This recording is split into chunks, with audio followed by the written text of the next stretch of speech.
Bank accounts और FBR को one window operation के थ्रू लिंक कर दिया गया है। अगर आप नॉन फाइलर हैं तो आपका सारा डाटा अब एफबीआर के पास अवेलेबल है। इसी वजह से आपको मोबाइल पे मैसेज आते हैं कि आप रिटर्न फाइल करें। क्या आपका आईडी कार्ड नंबर ही आपका एनटीएन नंबर है? आज के इस छोटे से टॉपिक के अंदर हम ये 4 पॉइंट डिस्कस करेंगे। आप देख रहे हैं प्रैक्टिकल लर्निंग है, उसमें हूँ फ़हीम महबूब। वापस आते हैं टॉपिक के ऊपर। तो इससे पहले एक लेक्चर हमने देखा था जिसमें हमने देखा कि जो बैंक का डिपॉजिट है या बैंक का जो विड्रॉल है या बैंक के जो ट्रांजेक्शन्स हैं वो एफबीआर ने मालूमात पोर्टल के अंदर शो कर दी गई हैं। इससे पहले हम लेक्चर देख चुके हैं।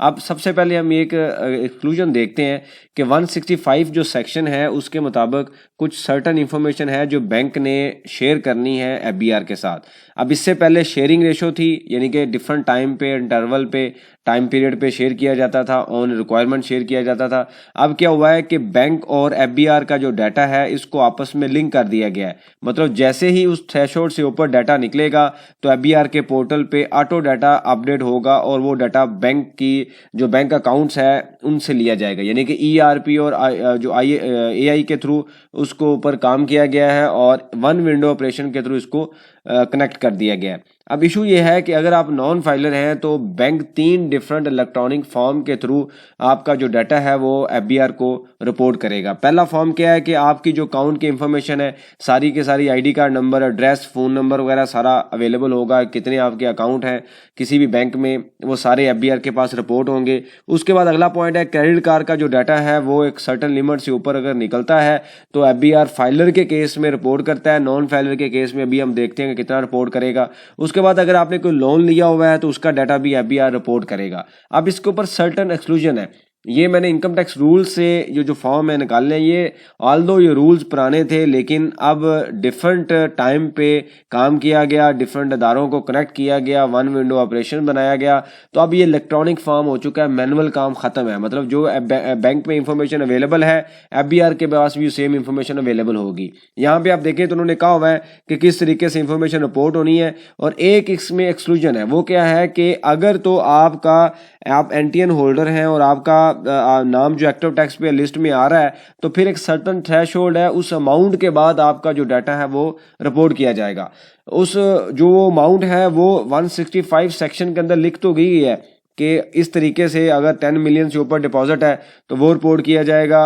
और इसके अलावा 50,000 से ऊपर अगर एक दिन में ट्रांजैक्शन हुई तो वो रिपोर्ट होगी।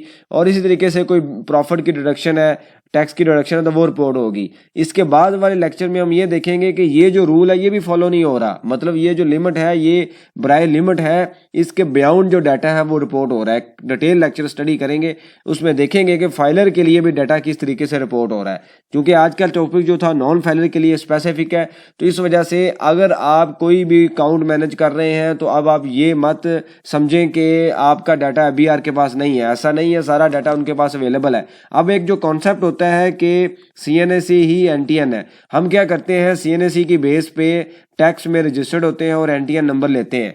उसके बाद हम ये समझते हैं कि भाई टैक्स वालों के पास हमारा डाटा गया। अब ऐसा नहीं है, आपके आईडी कार्ड का जो डाटा है इलेक्ट्रॉनिक फॉर्म के थ्रू उनके पास अवेलेबल है। आपका ID card number, address, phone number, हर चीज़ उनके पास अवेलेबल है। यही वजह है कि आपने टैक्स में अपने आप को रजिस्टर नहीं करवाया लेकिन रिटर्न फाइलिंग के जो मैसेज हैं आपको रिसीव होते रहे हैं।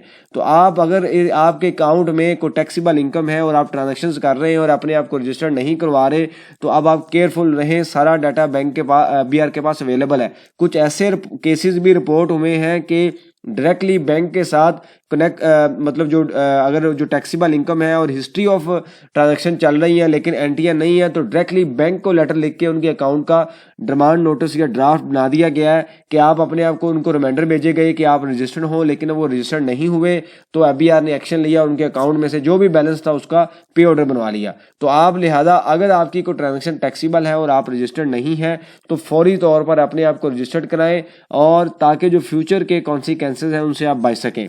इससे रेलिवेंट कोई सजेशन हो, क्वेश्चन हो, आप मेंशन कीजिए, उसके ऊपर हम डिस्कशन करेंगे ताकि जो लर्निंग का प्रोसेस है कंटिन्यू रहे। थैंक यू वेरी मच, जज़ाकल्लाह।